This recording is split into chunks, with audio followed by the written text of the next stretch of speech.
नमस्कार, मी निखिल कविश्वर, सचिव महाराष्ट्र प्रदेश काँग्रेस कमिटी। आज आपल्या सगळ्यांच्या मार्फत सर्वप्रथम सगळ्यांना संविधान दिनाच्या शुभेच्छा देतो। आणि जो 26/11चा जो भ्याड दहशतवादी हल्ला झाला होता त्याच्यामध्ये जे आपले पोलीस प्रशासन असतील किंवा इतर सर्व तो हल्ला परतवून लावण्यासंदर्भामध्ये जे शहीद झालेले जवान आहेत त्या आणि निष्पाप नागरिकांचं जे बलिदान झालेलं आहे त्यांना भावपूर्ण श्रद्धांजली अर्पण करतो। आजचा पत्रकार परिषदेचा मूळ मुद्दा आपल्या सगळ्यांसमोर मी थोडक्यामध्ये मांडतो। आपल्याला सगळ्यांना माहिती आहे की लोणावळा शहर हे हिल स्टेशन म्हणून जगामध्ये प्रसिद्ध आहे आणि हॉटेल व्यवसाय हा इथला फार महत्त्वाचा एक व्यवसाय राहिलेला आहे। आता हा हॉटेल व्यवसाय मधल्या काही काळामध्ये हे संपूर्ण वर्षच निवडणुकीचं गेल्या कारणानं थोडा आर्थिक विवंचनेमध्ये हा व्यवसाय आहे। आणि असं असताना आता लग्नसराई, तुळशीचं लग्न झाल्यानंतर लग्नसराई सुरू झालेली आहे। आपल्याला सगळ्यांनाच माहिती आहे की मुंबई, पुणे आणि इतर ठिकाणाहूनही लोणावळा शहरामध्ये वेगवेगळ्या हॉटेल्समध्ये लग्न करण्याच्या संदर्भामध्ये बरेच लोक इथं येत असतात आणि लग्न सोहळे, मोठे मोठे लग्न सोहळे इथं होत असतात। पण हे लग्न सोहळे होत असताना ज्या हॉटेलमध्ये लग्न सोहळा होतोय तिथल्या हॉटेल व्यावसायिकांनी आजूबाजूच्या नागरिकांचा, राहणाऱ्या वस्तीचा, तिथल्या रहिवाशांचा विचार करणं गरजेचं आहे आणि त्यासाठीच ही प्रेस कॉन्फरन्स आजची मुद्दाम घेतलेली आहे। आपल्याला सगळ्यांना जर लक्षात असेल की गेले कित्येक वर्ष या हायवेवरील जे हॉटेल्स आहेत तिथे बऱ्याच मोठ्या प्रमाणामध्ये लग्न सोहळे होत असतात। हा लग्न सोहळा कमीत कमी 3 दिवसाचा लग्न सोहळा असतो आणि 3 दिवस म्हणजे एक दिवस त्यांची ती संगीत संध्या असते, दुसऱ्या दिवशी काही कार्यक्रम असतात, तिसऱ्या दिवशी मग ते रिसेप्शन होऊन संपतो। अशा पद्धतीचं आहे 3 दिवसाचे मोठमोठे लग्न सोहळे, काही 2 दिवसाचे असतात, काही 3 दिवसाचे असतात, असे लग्न सोहळे या लोणावळ्यामध्ये पार पडत असतात। पण हे लग्न सोहळे पार पडत असताना आम्हाला आता काही रहिवाशांना, जे स्थानिक रहिवासी आहेत त्यांना काही या त्रासाला सामोरं जावं लागत आहे। ते अशा पद्धतीने आहे की या लग्न सोहळ्यांमध्ये सकाळी 8:30 वाजल्यापासून जो कार्यक्रम चालू होतो तो रात्री 10:30, 11, 11:30 वाजेपर्यंत, कधी कधी 12 वाजेपर्यंत, जोपर्यंत सांगत नाही तोपर्यंत हे कार्यक्रम चालू असतात। त्याच्यामध्ये सगळ्यात पहिल्यांदा म्हणजे तो 7:30-8 वाजताच त्यांचे पाहुणे येत जात असतात, त्यावेळेस यांचा ढोलीबाजा जोरजोरामध्ये चालू होतो। ढोलीबाजा चालू झाला की नंतर मग त्यांचं ते जेवणाचे ते कॅटरिंगवाले येतात, त्यांचं ते दान सगळं ते चालू असतं। ते झालं की संध्याकाळी मोठा डीजेचा साऊंड चालू होतो।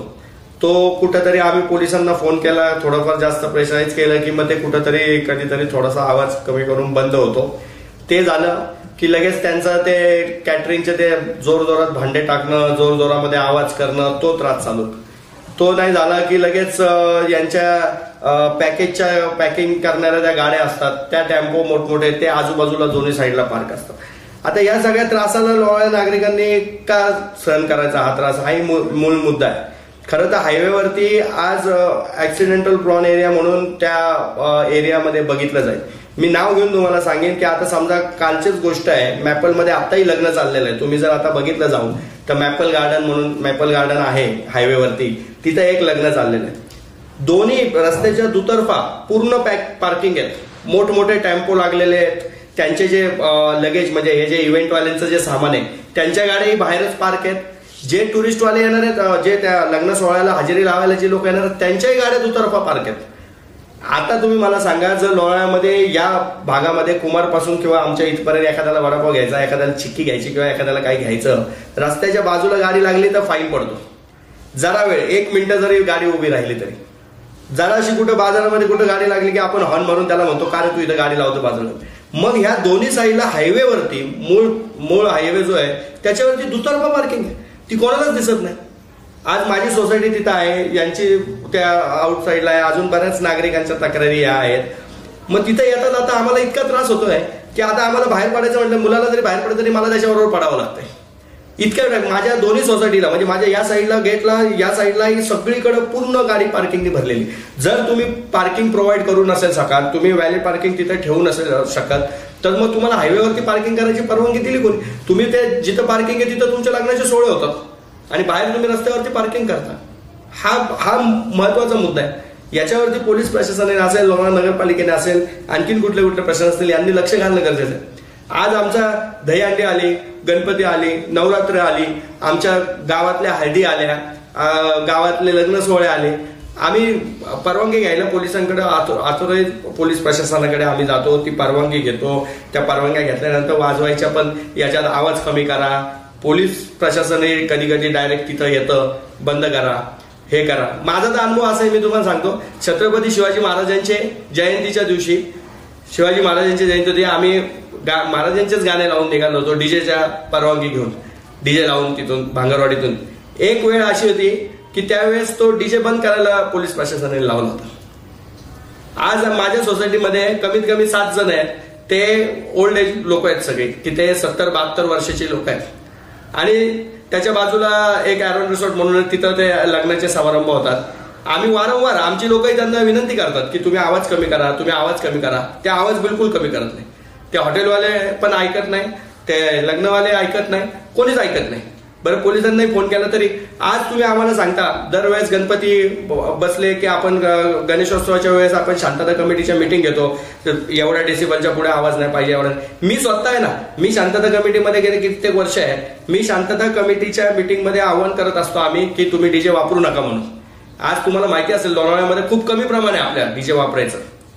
डीजे व्यावसायिक पण वैतागले असतील की त्यांचं प्रमाणच खूप कमी आहे. आपण डीजे लावतच नाही, स्वतःचे सगळ्यांचे ढोले जिमचे खेळ हे ते अशा प्रकारे असतात. आणि मग हा मुंबईवरून येणारे लोक इथं व्यवसाय करतात. तुम्ही व्यवसाय करता करा, व्यवसायाबद्दल आमची काय हरकत नाही, ठीक आहे ना, आम्ही एखाद दिवस सहन करू. पण 3-3 दिवस जर तुमच्या गाड्या बाहेरच पार्क होणार असतील, 3-3 दिवस जर तुमचे डीजे जोरजोरात चालणार असतील, 3-3 दिवस जर सकाळी 8 वाजल्यापासून रात्री 10-11 वाजेपर्यंत तुमचा जर ढोलीबाजा चालला असेल, तर मग तो सहन कोण करणार? हा त्रास, नाहक त्रास का सहन करायचा? आवाजाचं पोल्युशन हे एवढं मोठं आहे. आज तुम्हाला ग्रीन ट्रिब्युनलमध्ये तुम्ही गेलात किंवा महाराष्ट्र ग्रीन ट्रिब्युनलमध्ये गेलात, कुठे गेलात तरी त्याच्यावरती ऍक्शन होऊ शकते ना. पण तिथपर्यंत जाण्यापेक्षा आमचं मत असं आहे की पोलीस प्रशासन यांना आवाजाचं बंधन का नाही घालत? एवढे मोठे डीजे जोर जोरात वाजतात, एवढे मोठे इव्हेंट तिथं होत असतात, आणि एवढं करू नये. चला, आम्ही त्याच्यातही आम्हाला अजून एक संधी बघायची दृष्टिकोन आमचा असतो की आज आमच्या इथल्या डीजेवाल्याला, आमच्या इथल्या मांडववाल्याला, आमच्या इथल्या कॅटरिंगवाल्याला, आमच्या इथल्या हारवाल्याला, आमच्या इथल्या अजून त्या घोडीवाल्याला किंवा आणखीन किती लोकांना, बँडवाल्याला किती बिझनेस मिळतो इथल्या लोकांकडून. हाही एक महत्वाचा मुद्दा आहे की आज एवढा त्रास आम्ही सहन करतोय, ठीक आहे, चला करूया. पण हे जे येतात हे सगळे मोठे मोठे इव्हेंटवाले येतात, मोठमोठे इव्हेंटवाले इथं डीजेचं हे लावतात. आमच्या इथले स्थानिक डीजेवाले किती आहेत की त्यांना काही कामच मिळत नाही. आज रंगपंचमीला वर्षातून एकदा आम्ही डीजे वापरतो, फक्त एकच डीजे असतो ना वर्षातून एकदा डीजे. ती पोलीस प्रशासनाची पूर्ण परवानगी घेऊन थोडा आवाज वाढला की इथून येतो, अरे तुमचा आवाज वाढलाय, आवाज कमी करा. तक्रार आजूबाजूचा कोणीच करत नाही. इथं आम्ही आजूबाजूची लोक तक्रार करतो पण त्यावेळेस कारवाई होत नाही. हा मेन मुद्दा हा आहे. आता यांचा गौतम रिसॉर्टमध्ये त्या दिवशी काय झालं तुमच्याकडे? यांनी फोन केला होता मला. मी रात्री 12 वाजेपर्यंत, मी बोललो 11 वाजता बंद होतो, पण मी 12 वाजेपर्यंत चालतं. लोकांची लग्न वगैरे आहे, मग नातेवाईक असतात. मी काही ऍक्शन नाही घेतली, पण मी बघितलं माझी तब्येत खराब होती. 1:30 वाजेपर्यंत ते डीजे चालू होता. मग मी पोलिसांना फोन केला तर पोलीस बोलले आम्ही त्यांना सांगून आलोय, पण ते मला सांगून सुद्धा पण ते बंद नाही केलं. मला साहेब तुम्ही असं बोलतो, ते सांगून आल्यानंतर बंद नाही केलं, मग ते घाबरणार कोणाला? पोलिसांना घाबरणार की कोण? ज्यांना घाबरला त्यांचा पत्ता द्या, आम्ही त्यांना फोन करून सांगू. मग त्यांनी मला फोन केला अक्षरशः की म्हणे भाऊ इतका आवाज आहे की आम्हाला हे होत नाहीये आणि सकाळपर्यंत सहन करतोय. आता ते काय म्हटले की आम्ही 11 वाजेपर्यंत 12 वाजेपर्यंत सहन केलं. आम्हालाही माहिती ना हॉटेल व्यवसाय हा चालला पाहिजे, लग्नांवरती, कॉन्फरन्सवरती, कारण नुसत्या रूमवरती हॉटेल चालत नाही. मलाही माहिती आहे त्या गोष्टी. पण हॉटेल व्यवसाय चालत असताना तुम्ही त्यांना काहीतरी बंधनं घालून दिली पाहिजेत ना. काहीतरी तर बंधनं तुम्ही घालून द्या त्यांना. दान दान दान दान सगळीकडेच दणदणाट. तर ढोलीबाजाचा आवाज, याचा आवाज, इव्हेंटचा आवाज. मग ज्या हॉटेलच्या आजूबाजूला लोकल वस्ती आहे की जिथं लोक राहतात तेच तुम्हाला रिक्वेस्ट करतात आहेत ना. मी गेले 2 ते 3 वर्ष या गोष्टींवर संघर्ष करतोय. माझा पोलीस स्टेशनला 10 वाजता फोन गेला की तेच आता मला म्हणतात की आवाज वाढलाय का, आवाज कमी करायचा आहे का. ही ही ही वेळ येते आमच्यावरती. आज हायवेवरती अशी कंडिशन आहे की तिथल्या हायवेवरच्या सोसायट्या ज्या आहेत, गौतम सोसायटी आहे, नवरत्न सोसायटी आहे, त्याच्या पुढे अजून ते यांच्या फासेमुंबई तिथला मधला रोड आहे, तिथून निघायचं म्हटलं तरी आम्हाला भीती वाटते किंवा मुलाला बाहेर काढायचं म्हटलं तरी आम्हाला भीती वाटते. अशी कंडिशन आहे. कारण एकाच वेळेस रिजंटाला लग्न चालू होतं, एरॉनला चालू होतं, मॅपलला चालू होतं. मॅपलच्या पूर्ण गाड्या दोन्ही साईडने लागल्या होत्या. यांच्या सगळ्यांच्या जेवढ्या गाड्या इव्हेंट मॅनेजमेंटच्या आलेल्या आहेत, टेम्पो बिम्पो, ह्या सगळ्या गाड्या आजूबाजूला पार्क झालेल्या आहेत. बसच्या बस हायवेवरती पार्क झालेल्या आहेत. आज जर सोसायटीतून निघायचं म्हटलं की इकडून येणारी गाडी दिसत नाही, तिकडून लोक ये जा करतात आहेत. बरं, त्याच्यापेक्षा हाईट अजून तुम्हाला सांगतो की मिरवणुका निघतात, वराती ज्या आपण म्हणतो ना लग्नाच्या, त्या लग्नाच्या वराती निघतात ना, त्याच्यामध्ये कोल्ड्रिंक पण सर्व करतात रस्त्यावरती. इव्हेंट मॅनेजमेंटमध्ये कोल्ड्रिंक सर्व करतात. कोल्ड्रिंक ते काय वेलकम ड्रिंक असेल ना तर त्या सर्व करतात. ते तुम्ही लग्न करा ना, हरकत नाही. तुम्ही तुमच्या पॅसेजमध्ये काय करायचं करा. आवाजही आम्ही सहन करतो, आमची त्यालाही काही हरकत नाही, पण त्याला एक काहीतरी लिमिट पाहिजे. 7 ते 10 आम्ही आवाज सहन करतो ना, आम्ही कुठं नाही म्हटलं, पण त्याला आवाजाला काहीतरी लिमिट पाहिजे. आज तुम्ही तो हँगिंग डीजे एवढा मोठा तो लावला की आमच्या तिथल्या बंगल्याच्या याच्या त्याच्या सोसायटीमध्ये दान दान दान दान सगळं खिडक्यापासून सगळं वाजतं. आज आपण गणेशोत्सवाच्या काळात प्रत्येक मंडळांना आपण सांगून ठेवलं असं 10 वाजता डीजे बंद पाहिजे, एवढ्या याच्यामध्ये असं पाहिजे, एवढ्या याच्यामध्ये तसं पाहिजे, एवढ्याच डेसिबल पाहिजे. आम्ही गन आणल्यात. मग आता गन जातात कुठं? गन जातात कुठं आता? आणि हे नाही झालं की 7:30-8 वाजता जी लोक येत जात असतात, ते वराडी लोक जे येत जात असतात, त्यांच्या स्वागतासाठी ते ढोलीबाजावाले रेडी असतात. ते दान दान दान दान दान दान म्हणजे रात्रीचं 10 वाजताचं सुटत नाही की सकाळी 7:30-8 वाजता चालू परत ते दान दान दान दान दान दान. ही पद्धत नाही ना. व्यवसाय तुम्ही करा ना. व्यवसायाला आमच्या कुठल्याच गोष्टीला नाही. तुम्ही व्यवसाय करा, आम्ही पण त्रास सहन करू थोडाफार, पण इतका की आता हे फार पुढे व्हायला लागलं. एक तर तो रोड झाला एवढासा नॅरो रोड झालेला आहे त्या हायवेला. त्या मॅपलच्या सगळ्या गाड्या आजही तिथं पार्किंग आहे माझ्या सोसायटीत. आम्हाला टर्न मारायचं म्हटलं तरी भीती वाटते की ह्या गाड्या टर्न मारू का नको. मग काय करायला लागतं की जाऊन तिकडे बाजूला थांबायला लागतं. तिथून आज ते माजी पोलीस अधिकारी आहेत शितोळे साहेब, ते वांद्रे साहेब, ह्यांचं ढोरेंचं घर तिथं आहे, लोखंड्यांचं घर तिथं आहे. ते काल म्हणत होते की यांचा आवाजच एवढा डीजेचा. त्यांनी काल कंप्लेंट केली. वैयक्तिक किती लोकांना प्रत्येकाला. आज त्या खटाव म्हणून आमच्याकडं एक फॅमिली आहे, आमच्याकडे ते मेहरा म्हणून फॅमिली आहे, तिकडे ते शॉप म्हणून फॅमिली आहे. सगळे ओल्ड लेडीज आहेत, सगळ्यात म्हाताऱ्या, की त्या 70 वर्षाच्या पुढच्या आहेत, झोपूच शकत नाही. अक्षरशः माझ्याकडे काल रिक्वेस्ट केली त्या लोकांनी की नाही तुमसे होता है ना तो हमको सोने की गोली लाके दो नींद की, जान दो नाही कोई सुनता है तो आपका. ते इतकी वाईट परिस्थिती आली. आम्ही अर्ज केले नवरत्न सोसायटीच्या नावाने. आम्ही किती वेळा पोलीस स्टेशनला अर्ज केले. मी किती वेळा ह्या हायवेच्या फोटोज काढून मी त्याला लावून दिलेले अर्ज आहेत जुने माझ्याकडे. आणि दरवेळेस आम्ही हेच संध होतो. आता लोक आम्हाला म्हणायला लागली की तुमच्याच्याने होतच नाही काही, तर तुम्ही काय करू नका म्हणून. इतकी वाईट परिस्थिती. तुम्हाला जर हायवेवरती तुम्हाला जर ट्रॅफिक अलाउड आहे तर तुम्ही तिथं हायवेवरतीच ट्रॅफिक करणार, सगळे अलाउ करणार. तुम्ही दुसरीकडे जाऊन पार्किंग नाही करू शकत. काही प्लॉट मोकळे आहेत पुढं, आणखीन काही प्लॉट भाड्याने घेऊन पार्किंग तिथं होते ना. आता त्या आयरनची ज्यावेळेस लग्न असतं त्यांच्याकडे तिथं पार्किंग मध्ये लागायचं, तिथे पुढचा प्लॉट भाड्याने घ्यायचे, ते तिकडे पार्किंग करायचे. मॅपलच्या दोन्ही साईडला दोन्ही गाड्या पूर्ण जाम, दोन्ही साईड जाम. एक जण त्यांचा माणूस साधा मॅनेजर तिथं उभाही राहून बघत नाही. त्यांना कशाचं घेणं देणंच नाही. ते त्यांचा व्यवसाय करतात, संपलं विषय. त्यांना काही घेणं नाही. तिकडे पडू, काय करू. एकदा एका 2 व्हीलरने सकाळी 7:30 वाजता त्यांच्याच वराडी लोक होती की ते जे समोर हॉटेल घेतात, ते हरी इंटरनॅशनल ते रेंटने घेतात, तिकडून त्या लेडीज क्रॉस करत होत्या. तिकडून जोरात 2 व्हीलरवाले आले, त्यांना धडकले. एवढा मोठा ऍक्सिडेंट झाला. मी जाऊन त्यांना हॉस्पिटलाइज केलं होतं. ह्या घटना घडतात आहेत, तिथं घडतात आहेत घटना. आज मी माझ्या बायकोला सांगू नाही शकत की 2 व्हीलर घेऊन तू आता बाहेर निघून, मला लग्न होईपर्यंत तू जाऊ नको बाहेर, कारण तिथं जागाच नाही या साईडने सगळ्या रोडने. आणि तुम्ही आत्ताही जाऊन बघा, तुम्हाला तर दिसतच असेल, तुम्ही शेवटी येता जाताय, पण तुम्ही एकदा जाऊन बघा, त्याचं शूटिंग करून घ्या. दोन्ही साईडला दुतर्फा पूर्ण पार्किंग आहे, सगळ्या मोठ्या मोठ्या गाड्या. बरं, त्यांना कोणी सांगितलं, कोण बोलायला आलं ना की ही गाडी इथं नको लावू, आमचा वॉचमॅन किंवा कोण गेलं तर दादागिरी करतात. मग ह्याच्यात चुकी कोणाची? त्या मॅनेजरला काही घेणं देणं नाही. हॉटेलच्या स्टाफला, हॉटेलच्या याला काहीच घेणं देणं नाही. तुम्ही फक्त पॅकेज घेणार तेवढा आणि तेवढाच बिझनेस करणार, ही कुठली पद्धत? ज्या वेळेस आपण इकडे कुठेच गाडी थांबू देत नाही, हायवेवरती एक गाडी थांबू देत नाही, आपण कुठे उभी करू, मग त्यांना काय हे हा मेन मुद्दा आहे आजच्या प्रेस कॉन्फरन्सचा. आणि हाच मुद्दा आज सगळ्यांच्या समोर जाण्यासाठी मी ही प्रेस कॉन्फरन्स घेतलेली आहे. आमच्या स्थानिक लोकांनाही तिथला रोजगार मिळाला पाहिजे, त्या डीजेवाल्यांना, जे कोण डीजेवाले असतील, आणि त्यांनी तेवढ्याच शिस्तीमध्ये तेवढ्याच आवाजात वाजवलं पाहिजे. त्यांना जसं पाहिजे तशी सर्व्हिस प्रोव्हाइड करायला पाहिजे, तर त्यांनाही व्यवसाय मिळेल. आणि हा जो मी सविस्तर आत्ताची जी पूर्ण माहिती सांगितलेली आहे, ही कुठेतरी बंद व्हायला पाहिजे. हायवेवरची पार्किंग सगळ्यात मेन म्हणजे बंद व्हायला पाहिजे. आणि आज मला तर नवल वाटतं की त्या हायकोर्ट कमिटी पण आमच्याकडे बसलेली आहे लोणावळा नगरपालिकेमध्ये. आज तुम्ही हायवेवरून ते ड्राईव्ह थ्रूची परमिशन देता. आज ते काहीतरी एक ब्रँड आलेला आहे तिथे, ते याच्या तिथे काय ते बर्गर किंग का काय, आणि ते अजून एक डॉमिनर, तिथे ड्राईव्ह थ्रूची परमिशन दिली तुम्ही. त्या हायवेवरती सॅटर्डे संडेला गाडी जात नाही. आम्हाला हायवे नाक्यावरती यायचं म्हटलं की आम्ही मधून मातृशाळेच्या तिथून टर्न मारून बस स्टँड मधून गाडी घेऊन येतो, आणि तुम्ही तिथे ड्राईव्ह थ्रूची परमिशन दिलीच आहे ना. नगर त्यांनी चालू केलं म्हटलं नगरपालिकेनेच परवानगी दिली असणार आहे. कशी ड्राईव्ह थ्रूची परमिशन होतो? हायवेवरून, मेन हायवेवरून एंट्री घ्यायची, आतमध्ये जायचं, तुमची ऑर्डर द्यायची, तिथून पार्सल घ्यायचं, आणि मग फिरून तुम्ही गाडी परत अशी आणायची. याला ड्राईव्ह थ्रू म्हणतात. हायवेवरून गाडी आत जाणार, ती फिरून येणार, ती परत ती गाडी त्याच हायवेला जॉईंट होणार, की हालाकी तिथं टू व्हीलर जायला पण जागा नाही.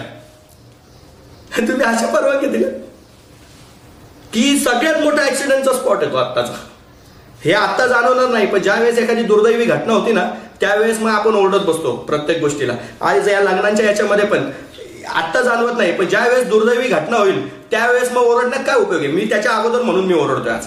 काय कोणाला वाईट वाटेल, काय कोणाचं काय मला त्याच्याशी घेणं नाही, पण हा ऍक्सिडेंटल स्पॉट येते आणि हे होण्यासारख्या गोष्टी आहेत. याच्यामध्ये काहीतरी प्रशासनाने शिस्त आणली पाहिजे, प्रशासनाने त्याच्यावरती जरब बसवली पाहिजे, प्रशासनाने यांना शिस्त घालून द्यायला. त्यांचे व्यवसाय बंद करा असं माझं बिलकुल म्हणणं नाही, पण याच्यावरती शिस्त ही बसलीच पाहिजे. आणि ही जर शिस्त बसली नाही ना, तर याच्या पुढे मी तरी वैयक्तिक मी याचं पुढे आंदोलन छेडणार म्हणजे छेडणार. कारण हा आवाज, ही पार्किंग हे कुठेतरी थांबलं पाहिजे.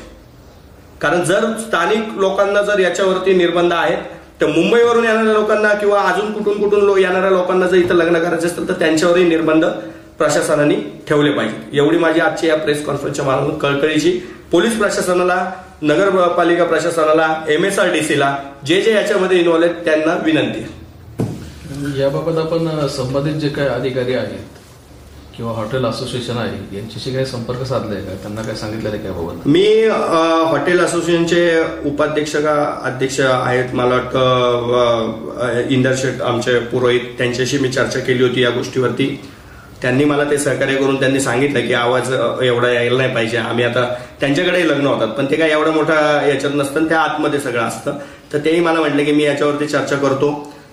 मी अनिश शेठ गणात्रे यांच्याबरोबरही एकदा चर्चा केली होती, पण जसं पाहिजे तसं म्हणजे त्याच्यातून काही फरक पडेल असं मला काही वाटलं नाही. कारण गेले कित्येक वर्ष मी या गोष्टीसाठी पोलीस प्रशासनाकडे पाठपुरावा करतोय, पण त्याच्यातून काही मोस्टली असं काही फरक पडला नाही. म्हणून मी म्हटलं की आपल्या मार्फत आता जनतेमध्येच जाऊन याचा खुलासा मागा. पोलीस प्रशासनाने याकडे तुमच्या म्हणण्यानुसार लक्ष दिलेलं नाहीये?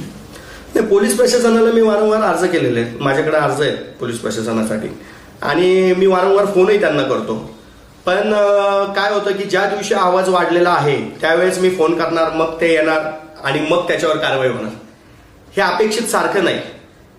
आमचं मत आहे की पहिलाच आवाज कमी असावा, 10:30 वाजता ते बंद व्हावं, आणि ह्या ज्या दोन्ही दुतर्फा पार्किंग आहेत त्या नसाव्यात.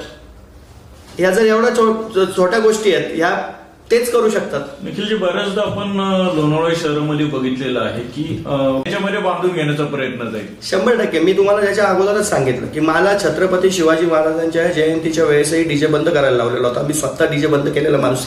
मी मिरवणूक तशी आणली. रंगपंचमीच्या वेळेसही काही गोष्टी घडल्या, हळदीच्या वेळेसही तशा काही गोष्टी घडतात, हे मला माहिती आहे. पण याचा अर्थ असा आहे की आम्हाला उलट आम्ही आमच्यावरच निर्बंध घालून घेतलेले त्याच्या अगोदरपासून. आपणही सगळे असता गणपती गणेशोत्सवाच्या वेळेस, विसर्जनाच्या वेळेस आपण किती वेळा सांगतो डीजे लागले नाही पाहिजे, डीजे वापरू नका. आपणच आव्हान करत असतो. म्हणजे आपण आपल्याला निर्बंध घालून घेतलेले आहेतच ना. मग याच्यापेक्षा जास्त निर्बंध तुम्ही जर आमच्या इथेच गण वापरणार तर मग त्यांना का सूट? निखिलजी, या हॉटेल्सच्या विषयाच्या माध्यमातून आपण खरं ते खूप महत्वाचा विषय मांडलेला आहे लोणावळकरांसाठी.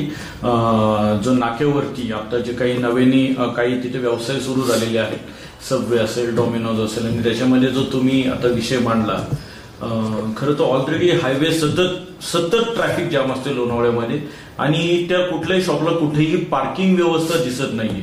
त्यामुळे साहजिकच तिथं थांबणारे जे लोक आहेत त्यांची जी पार्किंग आहे ती साहजिकच हायवेवरती होणार आहे. त्याच्यामुळे वाहतुकीला मोठा प्रॉब्लेम अजून फेस करावा लागणार आहे लोणावळेकरांसाठी. काय म्हणाल तुम्ही याच्यावरती नक्की काय केलं पाहिजे प्रशासनाने? नाही, हा रोड जेवढा आहे 25 मीटरचा आहे किंवा 20 मीटरचा आहे, काय तो एक रोड त्यांनी त्यांच्या ताब्यात घ्यावा आणि तो रोड वाढवावा, त्याशिवाय ट्रॅफिक सुटणारच नाही.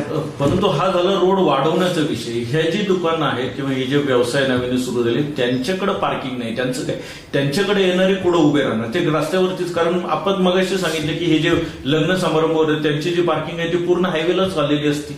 मग हे जे व्यवसाय त्यांची देखील जी पार्किंग आहे ती हायवेवरतीच होणार, आणि अशा वेळेस मग ऍक्सिडेंट वगैरे जे होणार आहे. तर तुम्ही नक्की पोलीस प्रशासनाला यातनं काय सांगू इच्छिता? आता त्यांच्याकडे काही लोकांकडे पार्किंग आहे, पण त्याचा वापर ते दुसऱ्या कामासाठी करतात. त्यांच्याकडे पार्किंग आहे, पार्किंग नाही असं नाही, पार्किंग आहे पण त्याचा वापर ते दुसऱ्या वेळेला करतात. ज्या वेळेस ओव्हरलोड होतो की ज्यावेळेस फ्लोटिंग पब्लिकच जास्त येतात त्यावेळेस थोडाफार आपल्याला पार्किंगचा इश्यू क्रिएट होतो. पण त्यावेळेस जर एक लेन अजून वाढली, एक लेन जर समजा पार्किंगसाठी एखादी लेन थांबली तर 2 लेन फ्री राहतात. ज्या आत्ताच्या 2च लेन आहेत त्यातली एक लेन जर पार्क झाली तर एकच लेन येते जाते. हाही मुद्दा आहे. म्हणून हा रोड एक्सटेंड करणंच गरजेचं आहे. आणि त्याच्यानंतर यांनी ज्या परवानग्या दिलेल्या आहेत त्या आता तरी माझ्या माहितीप्रमाणे तरी मागच्या 2-4 वर्षामध्ये ज्या याला पार्किंग आहे त्याच याला परवानगी मिळते, नाही तर परवानगी मिळत नाही अशी माझी माहिती आहे. आता माझ्या माहितीप्रमाणे जर तशा परवानगी दिल्या असतील तर त्यांनी समजा दाखवलं त्या 10 गाड्यांची परवानगी त्यांना असते, त्याच्यापेक्षा एक्स्ट्राच्या जर गाड्या आल्या तर त्या थोड्याफार इकडे तिकडे कुठेतरी ऍडजस्ट होतात, असा इश्यू.